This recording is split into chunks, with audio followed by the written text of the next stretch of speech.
হে viewers, আসসালামু আলাইকুম। আজকে আমি আপনাদের কচু দিয়ে পার্শে মাছ রান্না দেখাবো। এখানে সময় স্বল্পতার কারণে সব মশলা একসাথে করে রেখেছি এবং সব এক করে দিচ্ছি, কারণ এখানে পার্শে মাছ দিয়ে কচু রান্না হয় এবং খুবই অল্প মশলা দিয়েই রান্না হবে।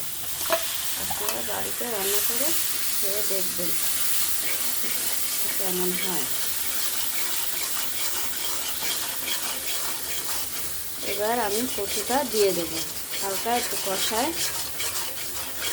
পর এবার কচুটা দিয়ে দেব এবং মাখা মাখা করে রান্না করব।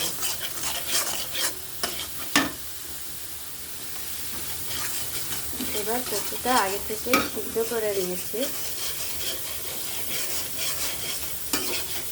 যাতে সিদ্ধ না হলে আবার পরে পানিতে সিদ্ধ হতে চায় না। কচুটা ঢেলে দেওয়া হচ্ছে, কচুটা কষিয়ে নেব,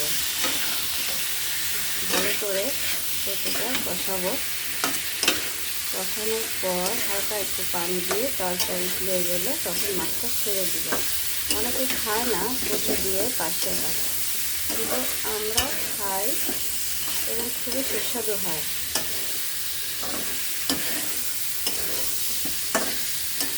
কচু দিয়ে বড় বড় মাছ খায়, অনেকে মুরগি খায়, আমরা ছোটো মাছ দিয়েও রান্না করে খাই।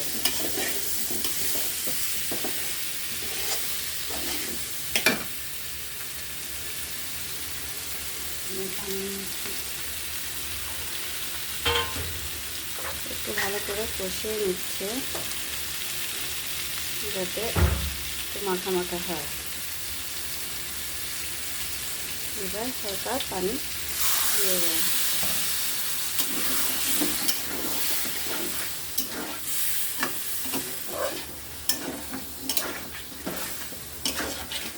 আপনারাও রান্না করে দেখবেন, খুবই সুস্বাদু হয়। এরপর হালকা আরেকটু কষিয়ে নিয়ে পানি হালকা আরেকটু কষাতে হবে,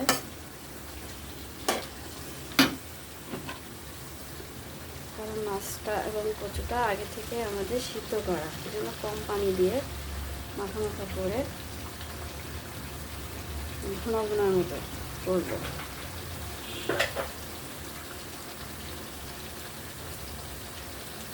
এক একজন দেশে এক এক রকম খায়, এটা আমাদের দেশে আমরা এরকমই খাই।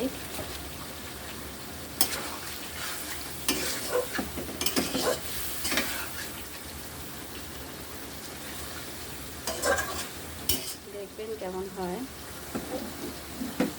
এবার পানি দিয়ে দেব, তেলটা ফুটে গেছে।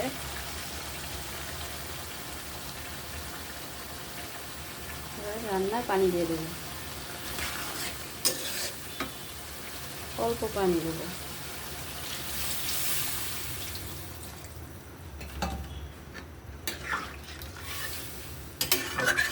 তারপর আস্তে করে মাছগুলা দিয়ে দিব।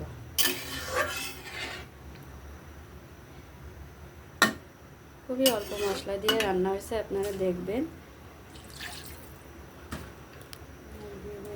এবার মাছ দিয়ে দেব,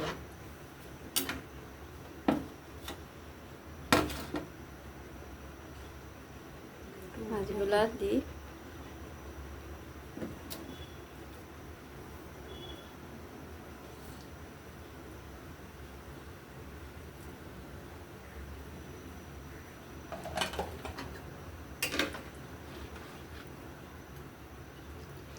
এবার ঢেকে দিব এবং আপনারা বাড়িতে রান্না করে দেখবেন কেমন হয়। যদি ভালো হয় লাইক দিন, শেয়ার করেন, সাবস্ক্রাইব করে দিন। ধন্যবাদ।